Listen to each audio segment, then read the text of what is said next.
육대장. 신선한 양지, 건강한 대파, 오래 끓인 사골 육수. 육개장 한 그릇에 온 힘을 다하니까 건강하다.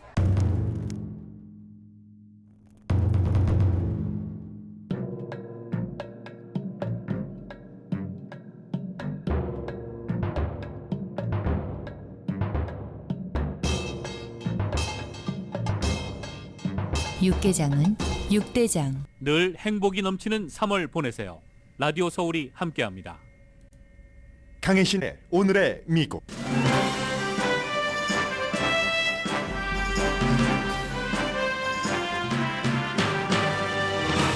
연방준비제도 의장이 더 공격적인 이자율 인상이 필요하다고 시사했습니다. 제롬 파웰 의장은 오늘 상원 청문회에서 경제를 시켜서 탄성을 회복하기 위해서는 지금까지 생각했던 것보다 높은 이자율 인상을 고려할 수 있다고 밝혔습니다.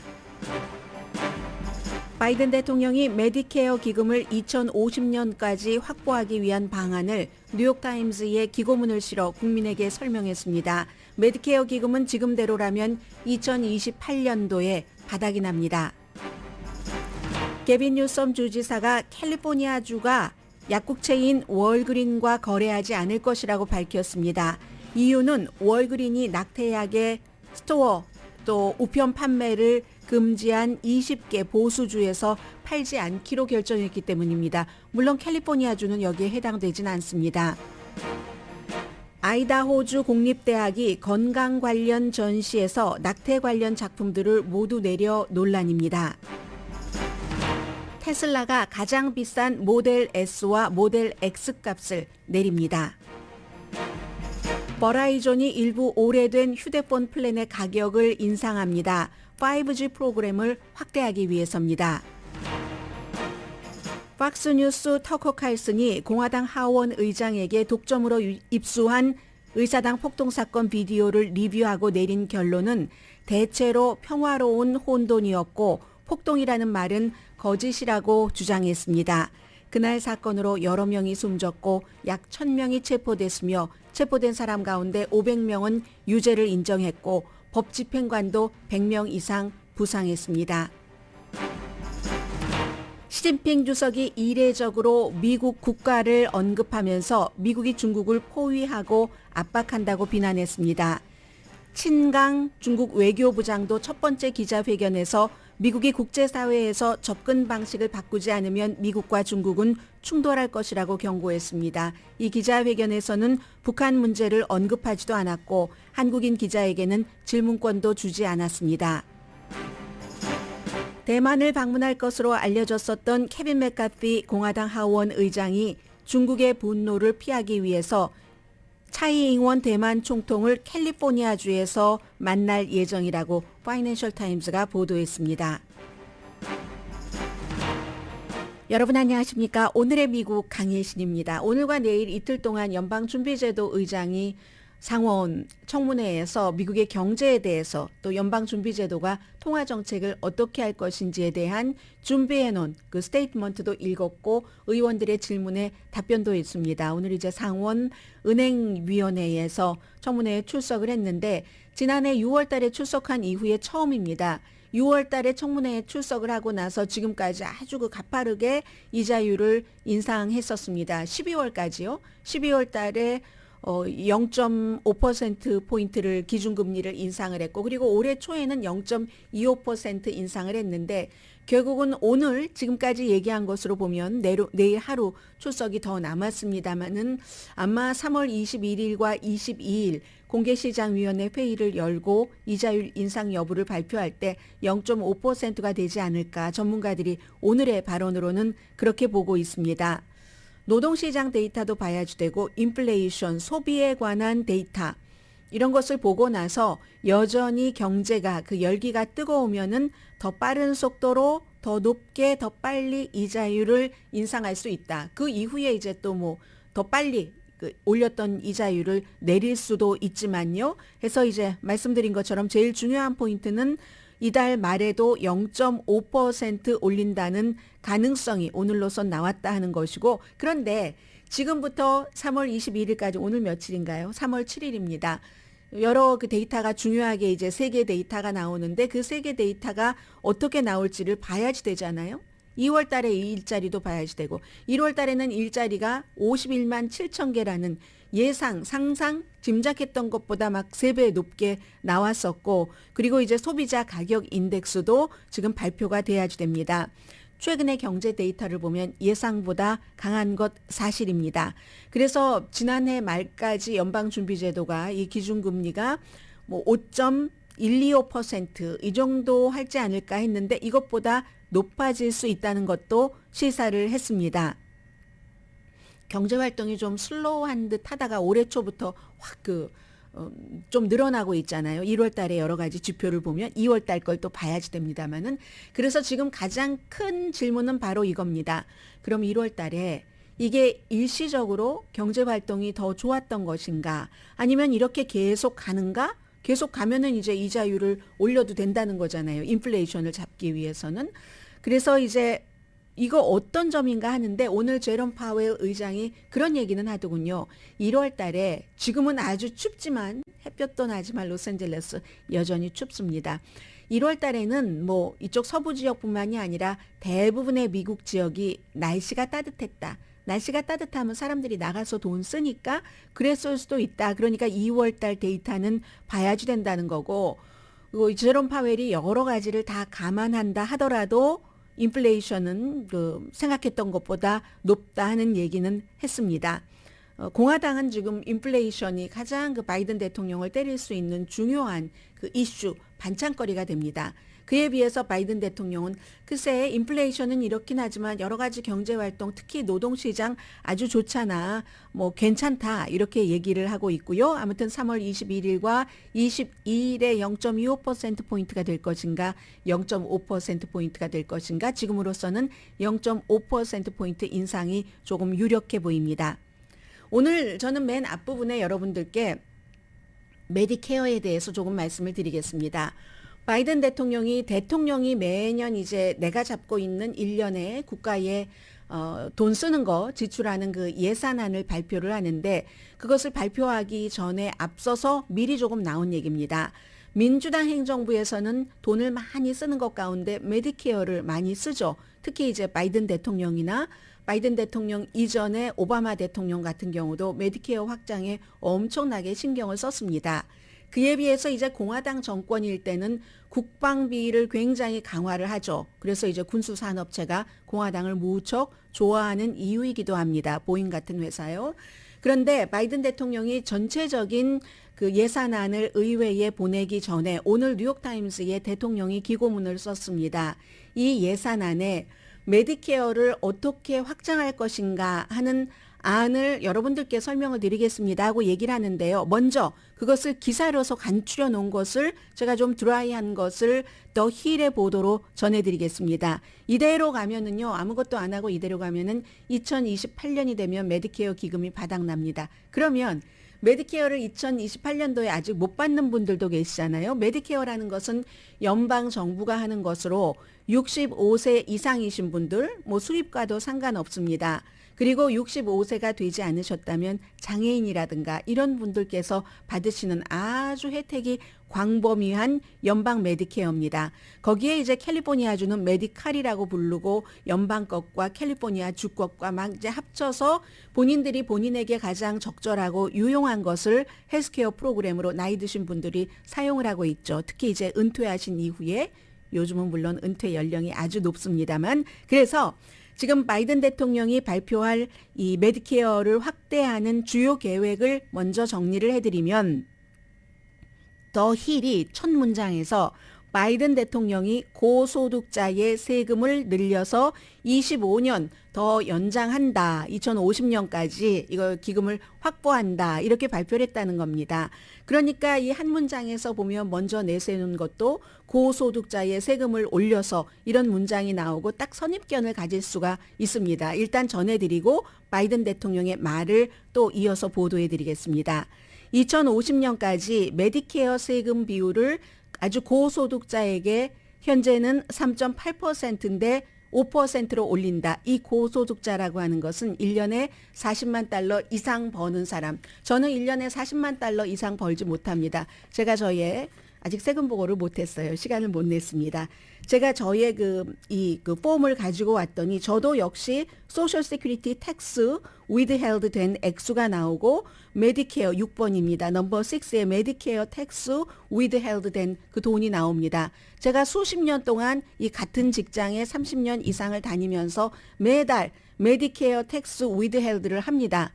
이 돈은 은퇴하고 나서 메디케어 그 혜택을 받기 위해서 그냥 나이가 많다고 주는 게 아니라 많은 사람들이 미리 이렇게 일하면서 저축을 해놨었던 겁니다. 아무튼 그런데 이것을 40만 달러 이상 버는 가정 사람에게 3.8%에서 각자 이제 그 버는 것에 따라 다르죠. 5%로 올려서 하지 않으면 2028년도에 기금이 현재의 지출과 현재의 세금 걷는 것 그대로 하자면 없어진다. 그러면 몇 년 뒤에 여러분들께서는 메디케어 혜택을 받지 못하실 수 있다는 얘기입니다. 메디케어가 만들어지고 나서 미국인의 수입과 부의 불균형이 굉장히 드라마틱하게 한쪽으로 쏠렸다는 것 뭐 말씀드리지 않아도 다 알고 계시는 거고, 그래서 지금 이러한 것들이 바이든의 방안으로는 그 제약회사가 약값을 인플레이션 이상으로 올릴 때는 일종의 벌금을 내도록, 벌금을 내는 것이 그 메디케어 기금으로 들어가도록 하는 것, 이런 것이 있고, 특히 그래서 이제 메디케어 파트 D 같은 경우는 한 달에 그 약값을 $2로 제한하게 한다. 고혈압과 콜레스테롤 가장 많은 분들이 드시고 계시는 그런 약이죠. 양당 정치인이 모두 지금으로서는 소셜 세큐리티와 메디케어를 지지한다고 얘기를 합니다. 다만 방법론에서 2028년도에 돈이 떨어진다는데 어떻게 해?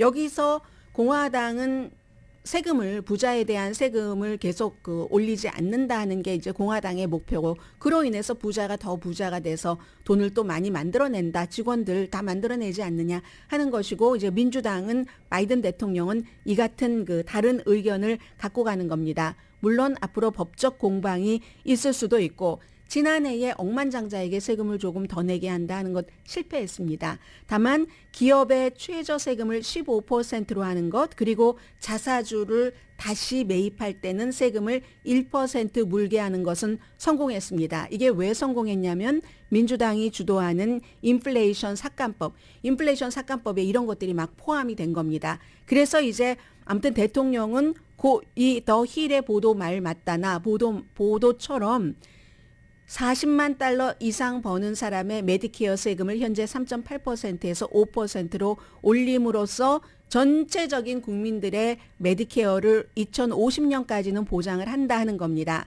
오늘 바이든 대통령이 여러분들께 이렇게 얘기를 합니다. 여러분들께서 이 의견에 동의하시든지 동의하지 않으시든지는 아무튼 이것을 듣고 나서 판단하시기 바랍니다.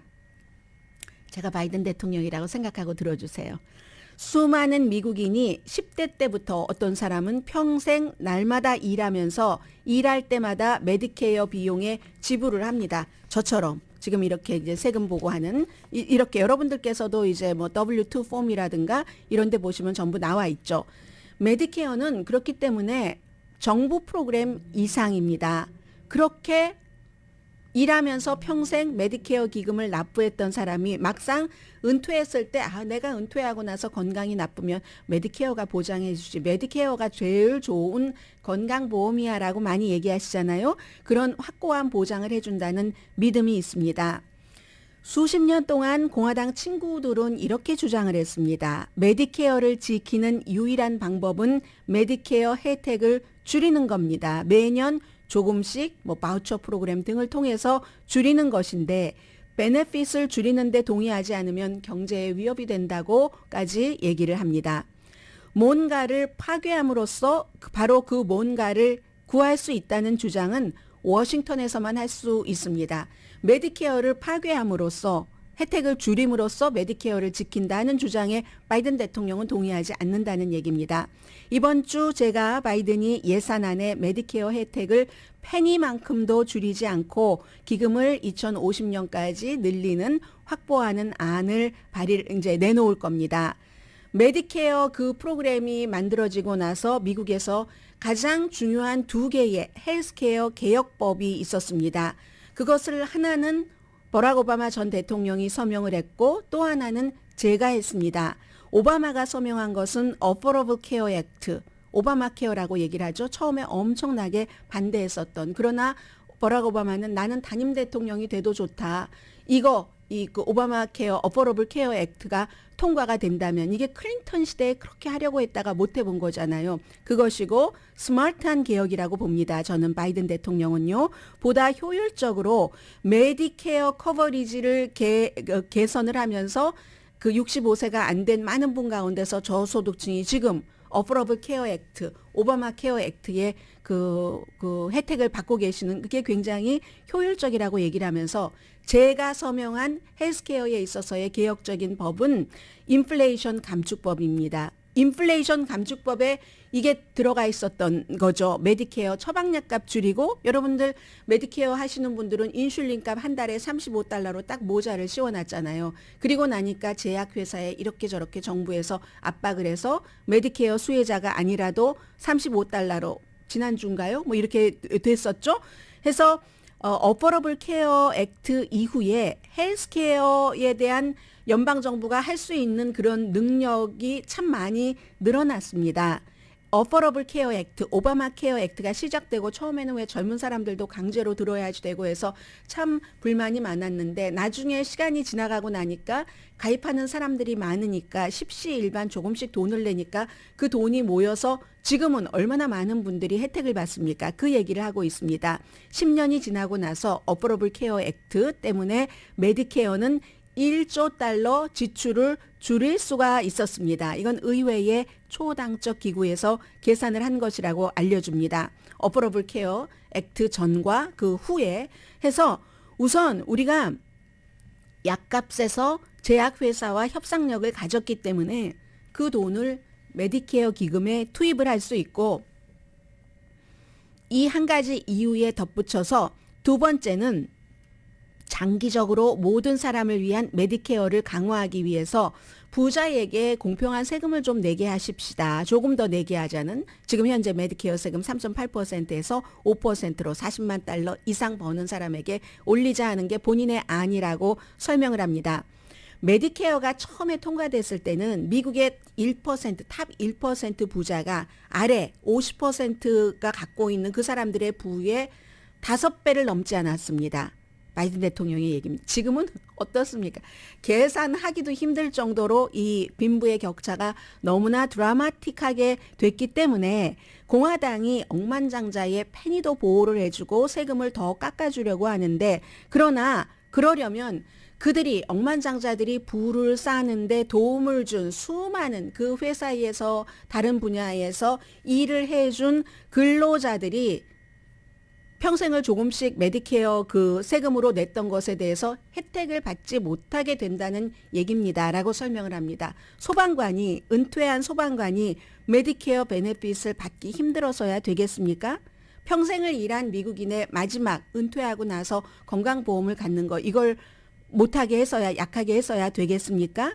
그렇기 때문에 25년 더 2050년까지 일단은 메디케어를 우리가 보호를 합시다. 이건 상식적인 변화를 얘기를 하고 대다수의 미국인이 지지할 것이라고 생각합니다. 이건 여러분들의 의견입니다. maybe 세금을 3.8%에서 5%로 내야지 되는 뭐 $40만 이상 버시는 분들은 반대하실 수도 있고요. 그것도 반대하실 권리도 있습니다.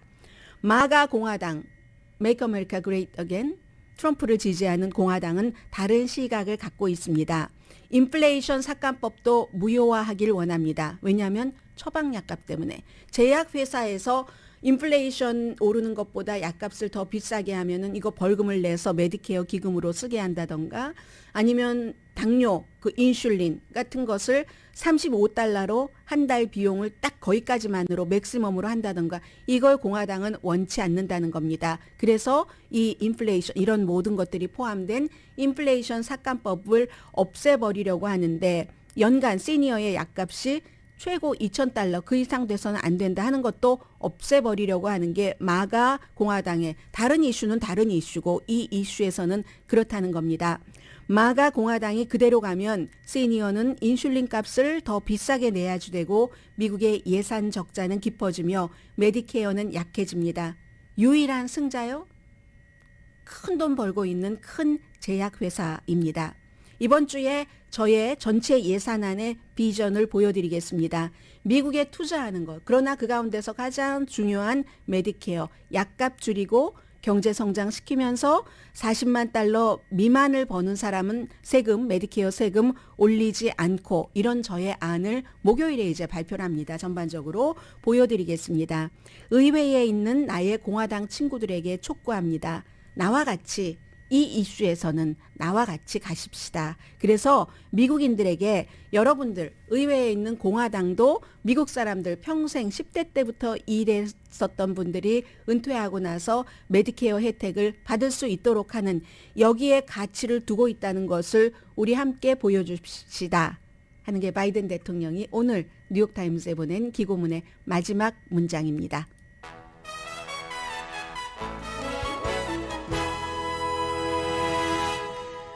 오늘의 미국은 신용의 상징 유한양행 건강식품과 누구나 젊어지는 얼굴 피부과학 셀리온, 이민법 가정법 전문 제인정 종합법률사무소, 프리미엄 고기 쌈밥 전문 레스토랑 쌈, 재래식으로 직접 만든 검정콩 생순두부 수라원 순두부, 총 20억 달러 승소, 교통사고와 상해 전문 브라이언 타필라와 CG 변호사그룹 공동 후원입니다. 잠시 뒤에는 캘리포니아주의 게빈 뉴섬 주지사가 월그린 다니시다 보면 월그린에 뭐 사시죠? 약도 사시지만 우리 월그린과 거래 안 하겠습니다. 그럼 이게 소비자에게는 어떻게 되나요? 정말 거래를 안 한다는 건가요? 또 그와 관련된 예술 전시에 있어서의 문제 또 하나 오늘 아주 미국의 핫한 뉴스 함께 전해드립니다.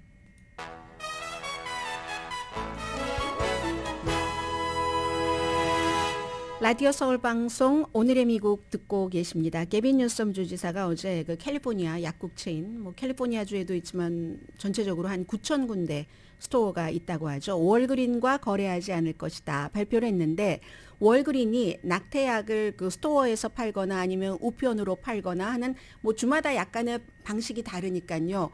그런 것을 금지하는 20개 보수적인 공화당주에서 원래 그렇게 하기로 하니까 안 팔겠다라고 발표를 했기 때문에 그럼 우리 주에서도 거래하지 않는다. 캘리포니아 주에는 그 같은 규정이 없지만 진보적인 주이기 때문에 극단주의자들에게 위축되고 여성의 생명을 위험에 빠뜨리는 회사와는 거래하지 않을 것이다.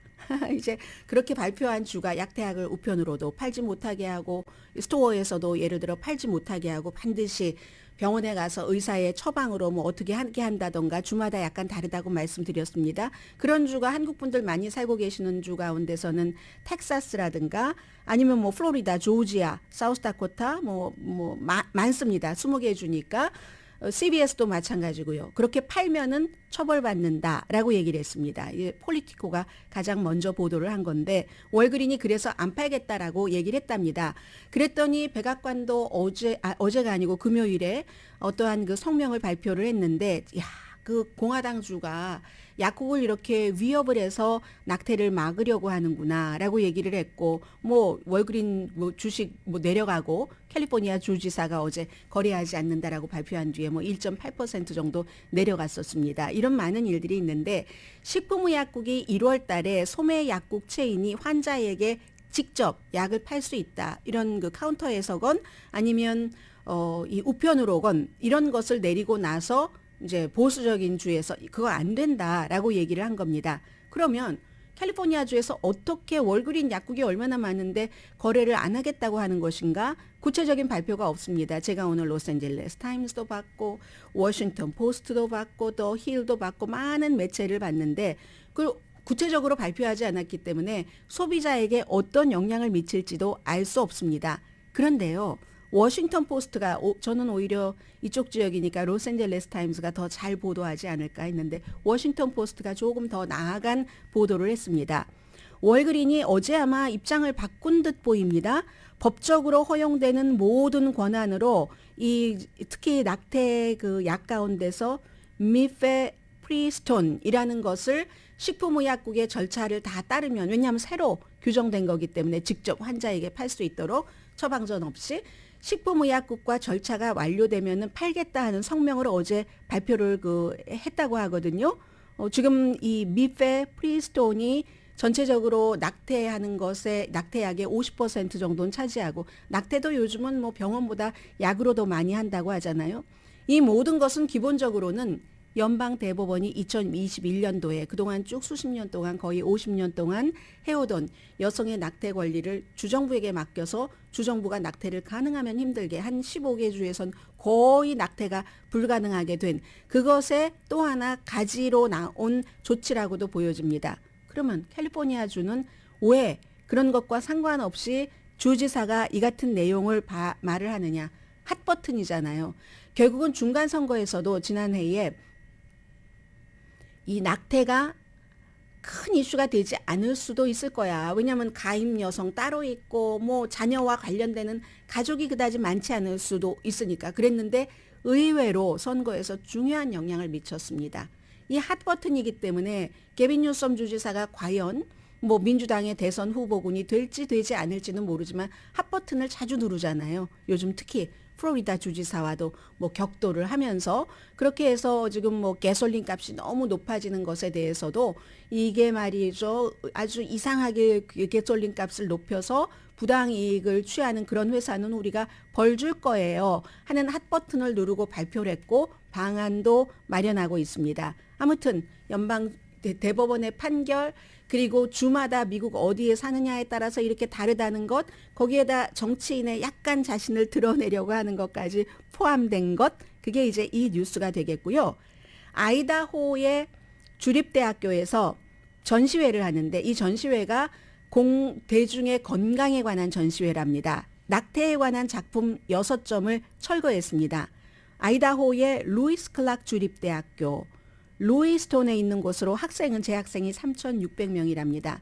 그래서 어떤 뉴욕에 있는 작가 리디아 노블이라는 작가는 비디오, 오디오로 낙태에 관련된 뭐 낙태를 했다던가 아니면 이제 강제로 임신했던 여성 이런 여성을 예술적으로 표현을 한 것이고 전시회의 큐레이터인 아티스트 카트리나 마이쿠트 씨의 작품도 내려졌는데 이거 보니까 이분이 약간 카트리나 마이쿠트 씨가 십자수 우리 예전에 놨던 거 있잖아요. 그렇게 수를 놓은 거예요. 좀 전에 말씀드렸던 이름이 뭐였죠? 그 낙태약 미페프리스톤. 그 미페프리스톤과 또 다른 유명한 낙태약이 있고 그걸 이제 이렇게 수로 놓은 이런 그 작품인데 이게 이제 다 내려진 겁니다.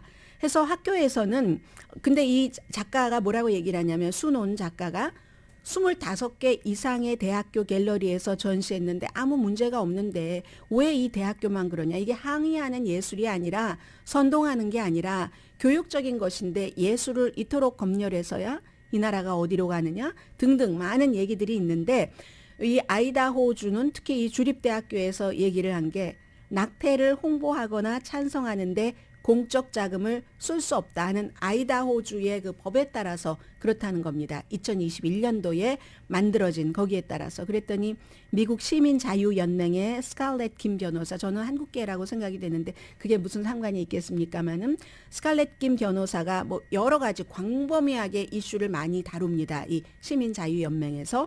여성의 목소리를 침묵시키려는 것이다. 특정한 시각에 동의하지 않는다는 이유로 국가가 표현 활동에 간섭하는 건 수정헌법 1조를 위태롭게 하는 거다라고 얘기를 하고 있고요. 아무튼 또 아이다호주에서는 지난주에 이제 비영리 재단이 운영하는 버스, 이 버스에서 어떻게 이제 낙태를 할 수 있는가, 이 주에서 거의 불가능하게 돼 있으니까 그런 것을 조언하는 그 광고판을 단 버스예요. 그랬더니 경찰이 딱 와서 이 보이시였는데 보이시 시 우리 시 밖으로 나가 해서 나갔다 하는 거고요. 오늘 미국의 한 뉴스인데 저는 짧게 전해드리겠습니다. 의사당 폭동 사건에 관한 비디오를 뭐 4만 시간이라고 하나요? 4만 2천 시간이라고 하나요? 이걸 공화당의 케빈 맥카티 하원 의장이 의사당의 보물이라고도 할 수 있는 것을 딱 찍어서 팍스 뉴스의 터커 칼슨에게만 줬습니다. 그래서 터커 칼슨의 뉴스팀이 혼자 뉴스하는 게 아니라 그런 사람들은 수십 명과 함께 뉴스를 하잖아요. 전부 점검을 해서 어제 처음에 보여준 게 지금까지 보지 못했던 건데 처음에 그 사람들이 들어갈 때 아무런 폭력도 없고 뭐 이런 것도 없고 들어갈 때 그 장면을 보여주면서 대체로 1월 6일 그 사건은 평화로운 mostly peaceful chaos였다. 평화로운 혼돈이었다. 모두가 말하는 심각한 반란이라는 것은 완전히 거짓말이다. 아주 조금 조직적이거나 폭력적이었다. 이걸 우리가 다 보고 난 결론이다라고 얘기를 합니다. 그러면 의사당 경관이 감당하지 못했고 의사당 경관들이 쳐놓은 바리게이트를 무슨 종이짝 이렇게 널치듯이 하고 유리창 깨고 문도 부수고 들어가서 의사당 경관들이 그야말로 어떻게 속수무책이었고 워싱턴 DC 경관들이 와서도 안 됐고 몇 시간 뒤에서야 바이든 대통령이 승인하지 않아서 부통령이 승인을 해서 낸시 펠로시 당이 다른 하원 의장과 같이 협조를 해서 방위군이 와서 진압되고 그 사이에 여러 명이 숨졌고 그 이후에도 숨졌고 1,000명이 체포가 됐고 1,000여 명이 그 가운데서 반 정도는 유죄를 인정을 했고 100명 정도의 법집행관도 그 폭동을 진압하다가 다쳤습니다. 부상했습니다. 그런데 대체로 평화로운 혼돈이라는 게 팍스뉴스의 터커 칼슨의 결론입니다. 보여주는 장면은 전부 문을 부수고 하는 장면은 없죠. 경찰이 막 경고하는 장면도 없고요. QAnan의 그 샤먼 막 이상한 복장하고 한 그 사람도 아주 편안하게 있는 그런 모습을 보여주고 터커 칼슨이 어떻게 들어갔는 그 사람이 어떻게 거기 들어갔는지 모른다라고 어제 코멘트를 하던데요. 본인이 얘기했어요. 문 부수고 들어갔다고요.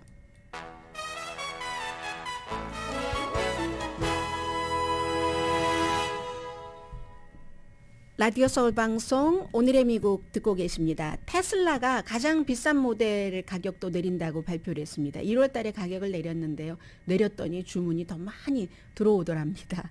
그래서 모델 S와 모델 X 값도 내리는데 경쟁도 심하고요. 이제 다른 자동차와 함께 모델 X가 94,000달러에서 89,000달러로 5% 내렸네요. 모델 X 스포츠 유틸리티는 10만 달러짜리 자동차를 타본 적이 없어서 숫자 보니까 세게 되네요. 11만 달러입니다. 거의 11만 달러에서 99,000달러로 9% 내렸습니다. 그런데 이 뭐 비싼 자동차니까 지난해 그 테슬라가 생산한 자동차의 5% 정도 된답니다. 1월 달에는 뭐 베스트셀러 조금 가격이 낮은 모델 Y와 모델 그 3를 20%, 14% 내렸잖아요. 그리고 나서 연방정부가 그 보조를 하는 7,500달러 전기 자동차에 대한 것까지 받으면은 그게 엄청나게 뭐 10,000몇천 달러까지 절약하시는 분들이 많이 계셨었죠. 그래서 잘 팔리니까 또 해보겠다 하는 얘기고요. 테슬라 주식 뭐 어제 좀 내려갔습니다. 내려가서 200달러 조금 안 되던데요. 190, 한 3달러, 4달러 이 정도 되고 테슬라의 주식은 지난해에 65%가 내려갔습니다. 최악의 연간 실적인데 월스트리트저널은 이제 지난 금요일에 충성도가 높은 그 테슬라 주식을 갖고 계신 분들 많으시잖아요. 한국 분들 가운데서도 그분들이 거의 뭐 140억 달러 정도 되는 주식을 샀기 때문에 회사 가치가 어느 정도는 이제 회복됐다고 보고 있는데 뭐 트위터 인수하고 막 이런 과정에서요. 그런데 올해만 하더라도 55% 주가가 올라갔어도 2021년도 11월 달 그때가 정점이었습니다. 그러니까 지난해 11월 달 정점이었는데 정점의 반도 되지 않습니다. 그래서 많은 분들이 테슬라 뉴스에 촉각을 곤두세우고 계시고요.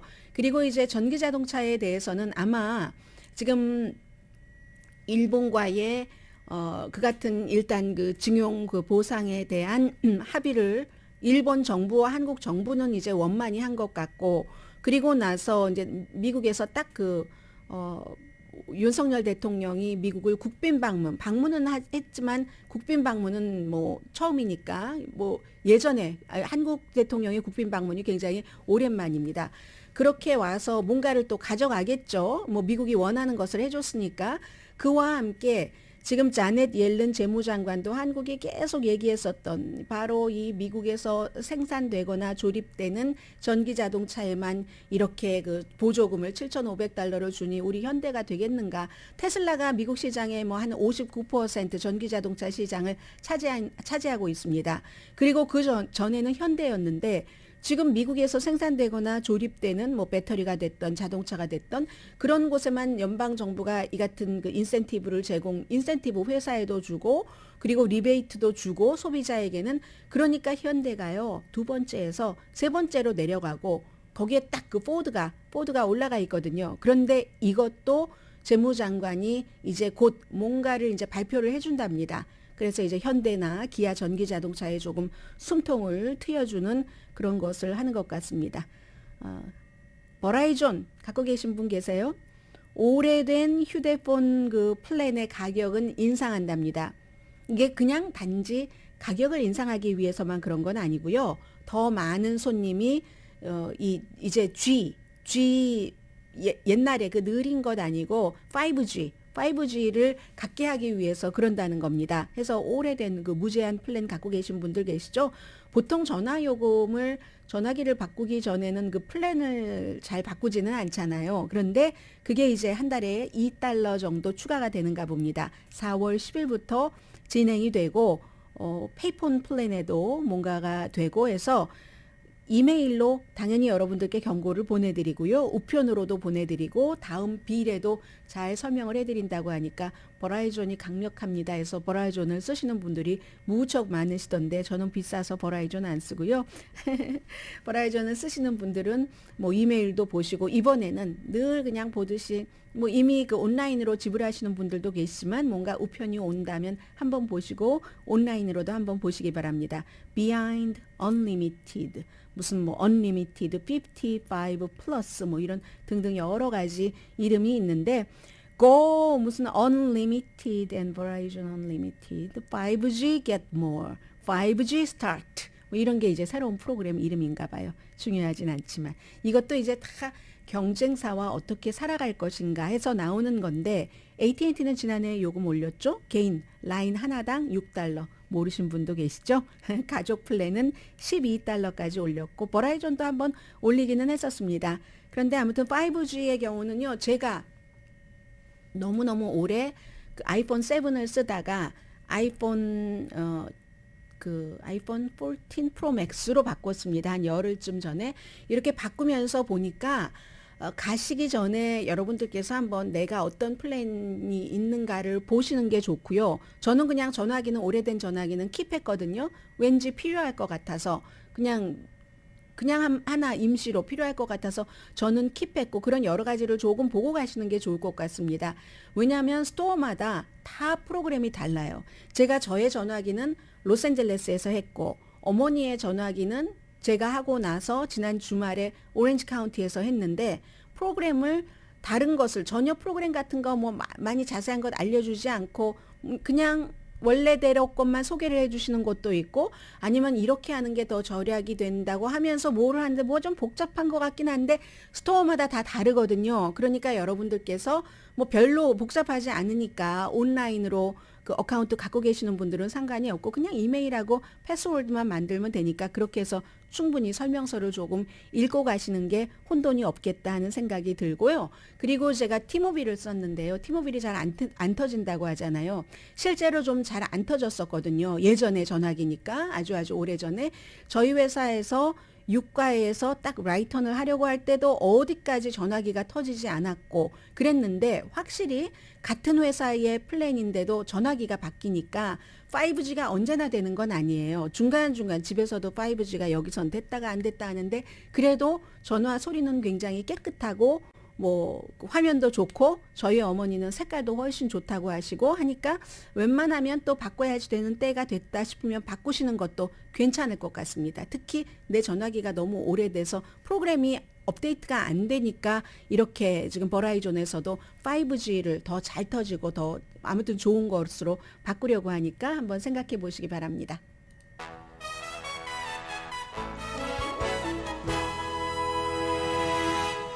라디오 서울 방송 오늘의 미국 듣고 계십니다. 네, 중국과 미국과의 문제를 조금 말씀드리겠습니다. 워낙에 그 중요한 두 국가이기 때문에요.